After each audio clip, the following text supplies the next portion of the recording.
Au nom de Dieu, le tout miséricordieux, le très miséricordieux. Salam, que la paix soit sur vous. On va faire une vidéo concernant la quarantaine, qu'ils ont décidé d'appeler ça confinement. Un mot que personne n'utilisait avant et qu'on entend à toutes les sauces maintenant. Normalement, ça devrait s'appeler une quarantaine. C'est comme ça dans le langage médical, on va dire, qu'on appelle quelqu'un qu'on doit mettre en période d'isolement.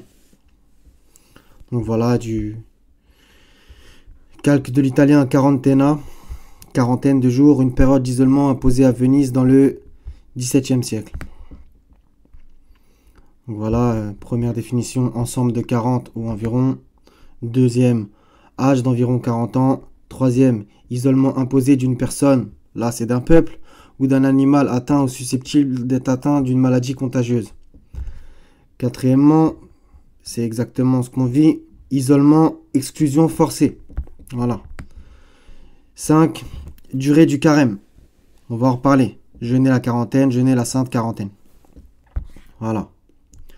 Donc on va voir dans la Bible et dans le Coran les choses qui s'y rapportent. Je pense que c'est intéressant d'essayer de voir le positif. Parce que Dieu dit dans le Coran, il se peut que vous aimiez quelque chose alors qu'elle vous est un mal pour vous. Il se peut que vous détestiez quelque chose alors qu'elle vous est un bien pour vous. Et voilà. Dans le bien, il y a du mal. Dans le mal, il y a du bien. Donc voilà, on va commencer tout de suite avec les versets coraniques. Ensuite, on s'attaque à la Bible. Sourate 2, chapitre 2, verset 51. C'est exactement ça. Et lorsque nous donnâmes rendez-vous, bismillah, et lorsque nous donnâmes rendez-vous à Moïse pendant 40 nuits. Voilà. Puis en son absence, vous avez pris le veau pour idole alors que vous étiez injuste. Encore avec les Bani Israël, les enfants d'Israël. 5, 26. Allah dit, eh bien ce pays leur sera interdit pendant 40 ans, durant lesquels ils erreront sur la terre. Ne te tourmente donc pas pour ce peuple pervers. Sourate 7, verset 142. Et nous donnâmes à Moïse rendez-vous pendant 30 nuits et nous les complétâmes par 10, de sorte que le temps fixé par son Seigneur se termina au bout de 40 nuits. Et Moïse dit à Aaron son frère, remplace-moi auprès de mon peuple et agis en bien et ne suis pas le sentier des corrupteurs. Voilà. Et dernier verset, 46, 15. Et nous avons enjoint à l'homme de la bonté envers ses pères et mères. Sa mère l'a péniblement porté et en a péniblement accouché. Et sa gestation et sevrage durent 30 mois. Puis quand il atteint ses pleines forces et atteint 40 ans, il dit, ô Seigneur, inspire-moi pour que je rende grâce aux bienfaits dont tu m'as comblé ainsi qu'à mes pères et mères et pour que je fasse une bonne œuvre que tu agrées. Et fais que ma postérité soit de moralité saine. Je me repens à toi et je suis du nombre des soumis. Voilà, soumis, muslim, muslimoun, etc. Traduit par musulman. Même si bon, il y aurait beaucoup à dire là-dessus. Voilà, donc dans la Bible ensuite. Donc le chiffre 40. Bon après, il y a, selon les traductions, là c'est Louis II. 146 résultats. Donc voilà, il apparaît 146 fois, mais comme vous le voyez, des fois il y a 2 fois dans le même verset. Donc c'est pas 146 versets, mais c'est 146 occurrences. On commence par Matthieu, donc l'évangile. Bismillah. Alors Jésus fut emmené par l'Esprit dans le désert pour être tenté par le diable. Après avoir jeûné 40 jours et 40 nuits, il eut faim. Voilà, on le retrouve le 40 jours, 40 nuits. Le tentateur s'étant approché lui dit, si tu es fils de Dieu, ordonne que ces pierres deviennent des pains. Jésus répondit, il est écrit, l'homme ne vivra pas de pain seulement, mais de toute parole qui sort de la bouche de Dieu. Le diable le transporta dans la ville sainte, le plaça sur le haut du temple et lui dit, si tu es fils de Dieu, jette-toi en bas, car il est écrit, il donnera des ordres à ses anges à ton sujet, et ils te porteront sur les mains, de peur que ton pied ne heurte contre une pierre. Jésus lui dit, il est aussi écrit, tu ne tenteras point le Seigneur ton Dieu. Le diable le transporta encore sur une montagne très élevée, lui montra tous les royaumes du monde et leur gloire, et lui dit, je te donnerai toutes ces choses si tu te prosternes et m'adores. Jésus lui dit, retire-toi, Satan. Va des rétro, Satanas. Car il est écrit, tu adoreras le Seigneur ton Dieu et tu le serviras lui seul. Alors le diable le laissa. Et voici des anges vinrent auprès de Jésus et le servaient. Matthieu chapitre 4. Maintenant, dans Genèse chapitre 7. L'Éternel dit à Noé, entre dans l'arche, toi et toute ta maison, car je t'ai vu juste devant moi parmi cette génération. Tu prendras auprès de toi 7 couples de tous les animaux purs, le mâle et sa femelle, une paire des animaux qui ne sont pas purs, le mâle et sa femelle. 7 couples aussi des oiseaux du ciel, mâles et femelles, afin de conserver leur race en vie sur la face de toute la terre. Car encore 7 jours et je ferai pleuvoir sur la terre 40 jours et 40 nuits. On le retrouve. Et j'exterminerai de la face de la terre tous les êtres que j'ai faits. Noé exécuta tout ce que l'Éternel lui avait ordonné. Noé avait 600 ans lorsque le déluge d'eau fut sur la terre. Et Noé entra dans l'arche avec ses fils, sa femme, les femmes de ses fils pour échapper aux eaux du déluge. D'entre les animaux purs et les animaux qui ne sont pas purs, les oiseaux et tout ce qui se meut sur la terre, il entra dans l'arche auprès de Noé, 2 à 2, un mâle et une femelle, comme Dieu l'avait ordonné à Noé. 7 jours après, les eaux du déluge furent sur terre.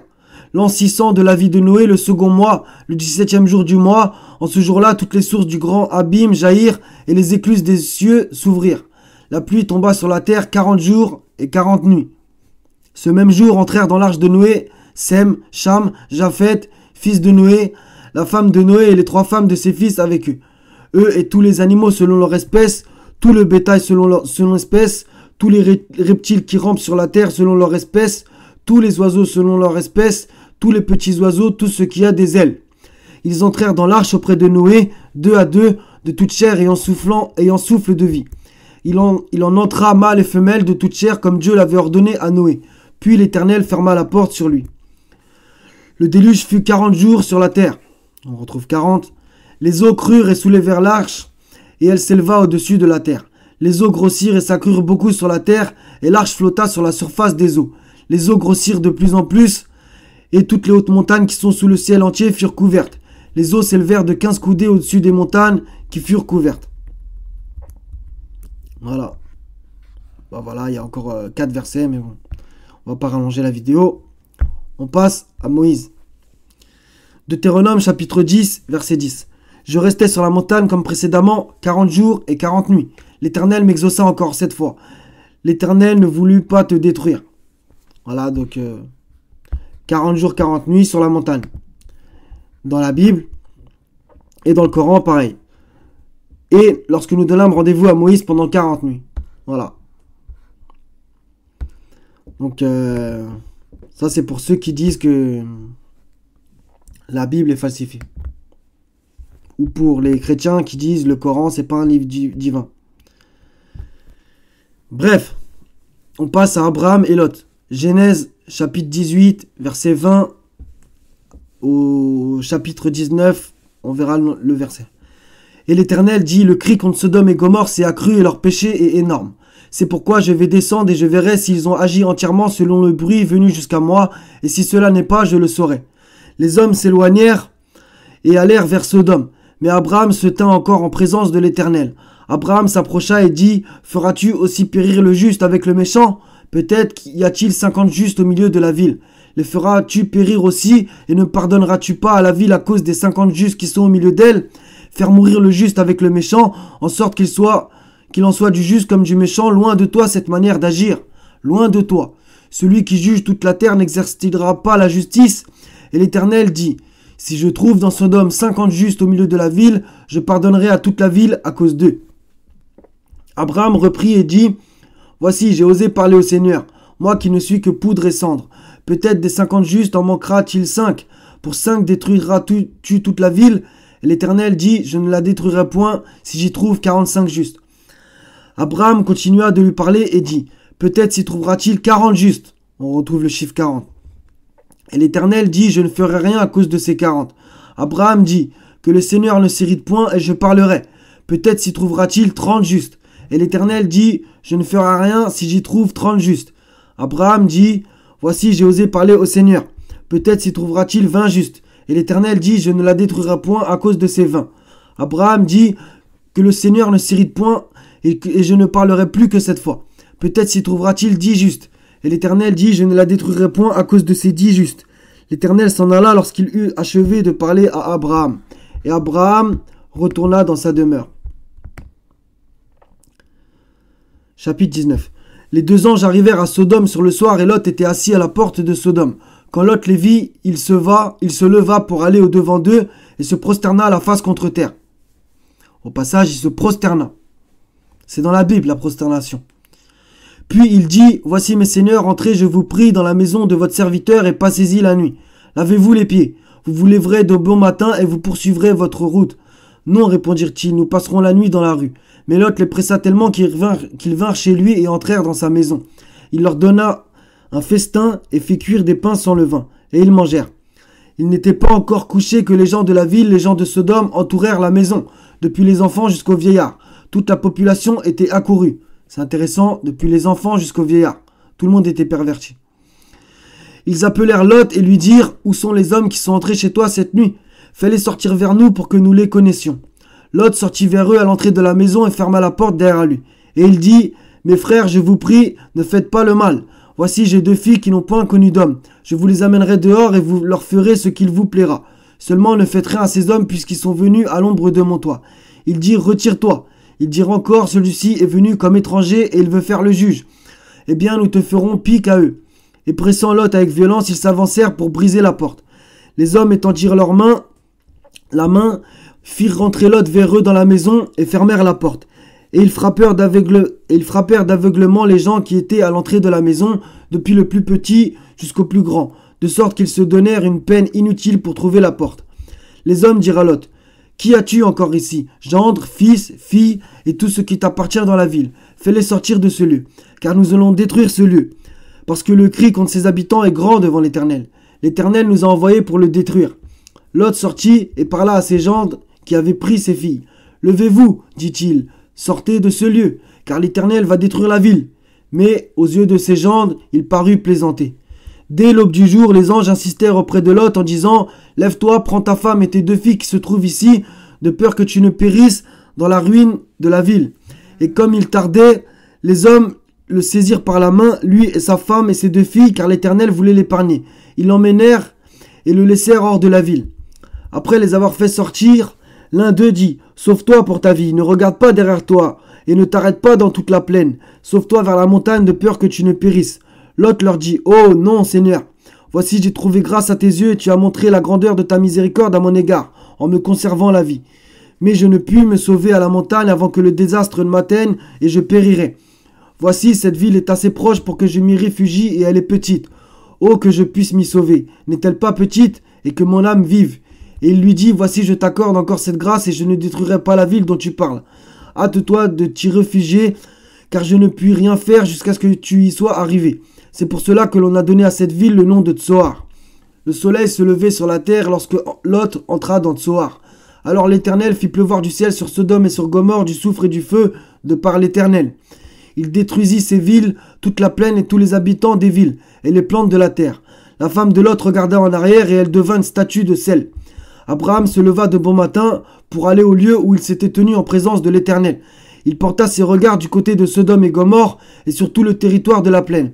Et voici, il vit s'élever de la terre une fumée comme la fumée d'une fournaise.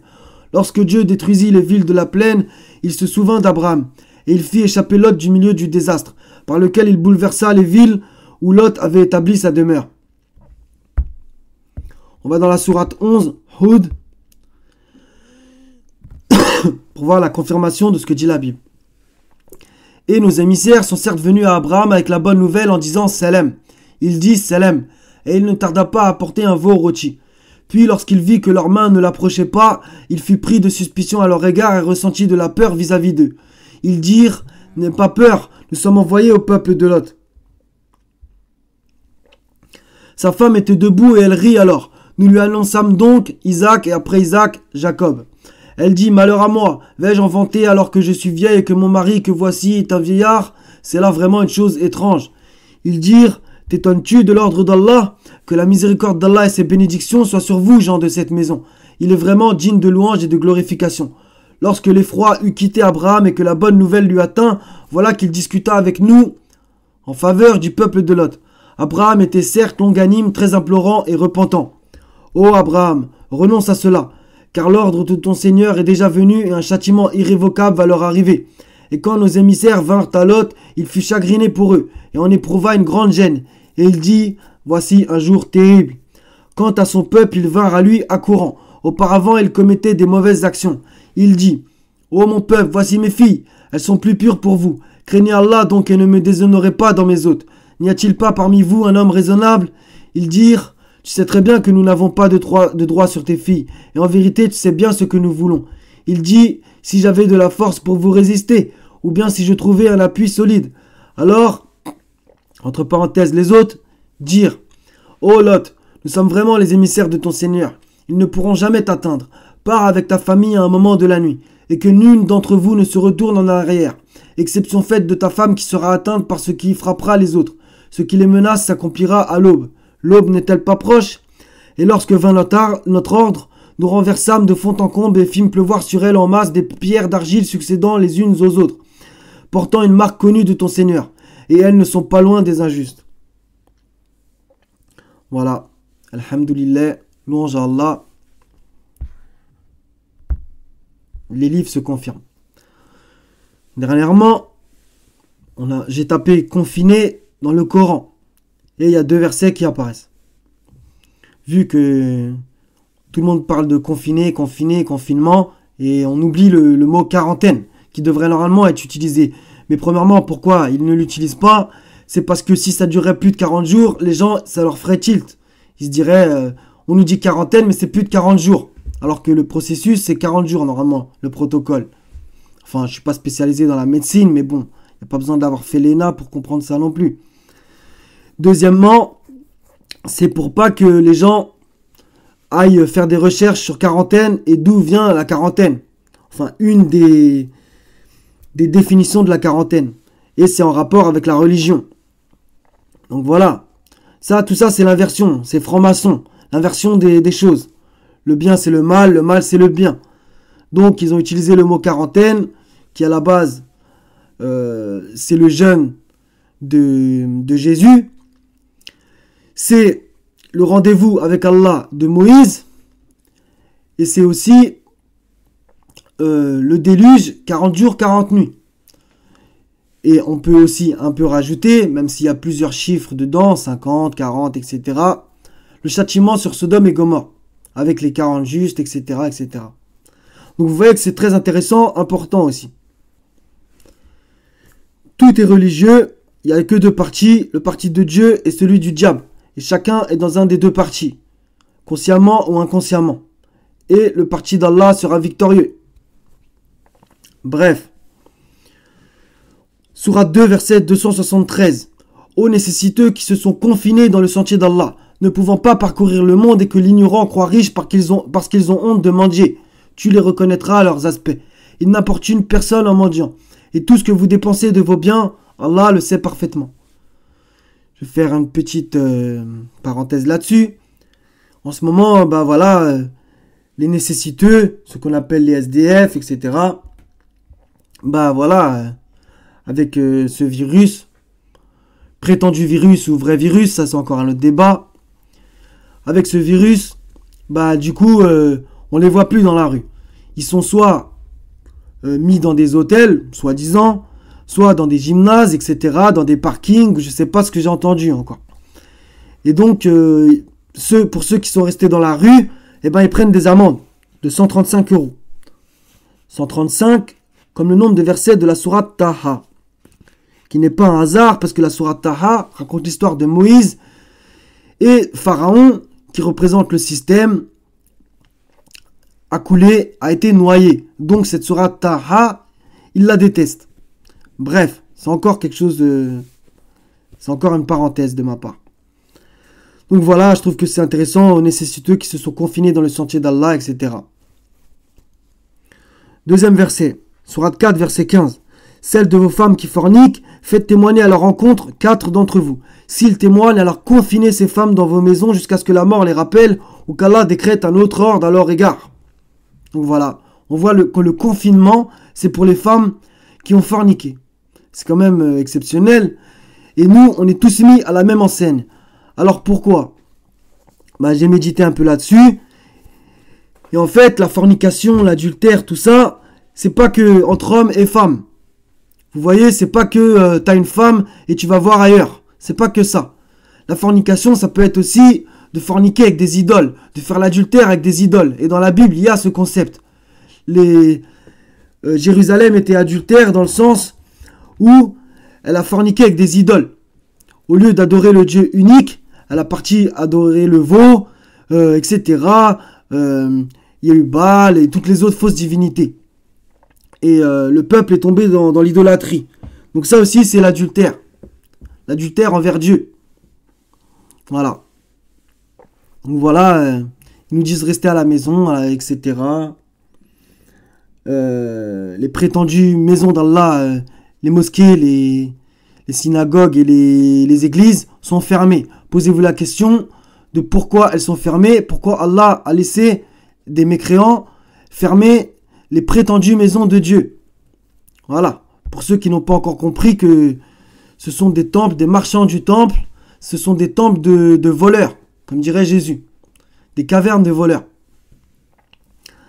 Alors qu'il est écrit ici, ceci est une maison de prière. Vous en avez fait une caverne de voleurs. Voilà. Ils demandent sans cesse de la thune, etc., etc. Ils mentent sur Dieu. Donc voilà, je vous renvoie à certains versets. Il faut que vous fassiez vos recherches. Sourate 9, versets 107 à 110. Sourate 72, verset 18. Les mosquées sont consacrées à Allah. N'invoquez donc personne en dehors d'Allah. Etc., etc. Il y en a d'autres. Celui avec leur prière auprès de la maison n'est que sifflement et battement de main. Voilà, j'ai plus trop de batterie, donc je vais m'arrêter là. Donc voilà, mes frères et sœurs, profitez de ce confinement, de cette quarantaine plutôt, pour méditer. Il y a toujours des signes. Et ceux qui s'enorgueillissent devant les signes, Allah il a promis un douloureux châtiment, etc. Allez voir ça. Tapez signe et châtiment et vous verrez. Donc voilà. Et que de signes desquels les gens se détournent. Il y a des signes de partout en ce moment. Ils nous parlent de la vague, etc. La vague. La vague, c'est qui a reçu une vague? C'est Pharaon. Ils ont été noyés. Donc quand ils vous parlent de vague, c'est pas forcément une vague de malades ou je sais pas quoi. Ça c'est du blabla. Ils font que de parler de vagues. Mais je ferai une vidéo là-dessus, Inch'Allah. Voilà mes frères et sœurs. Qu'Allah vous bénisse, qu'Allah nous aide et qu'il nous accorde la victoire sur ce peuple d'injustes. Walhamdulillahi Rabbil Alamin wa salamun ala al-mursalin la ilaha illallah wahdahu la sharika la wa salamu alaykum wa rahmatullahi wa barakatuh mes frères et sœurs.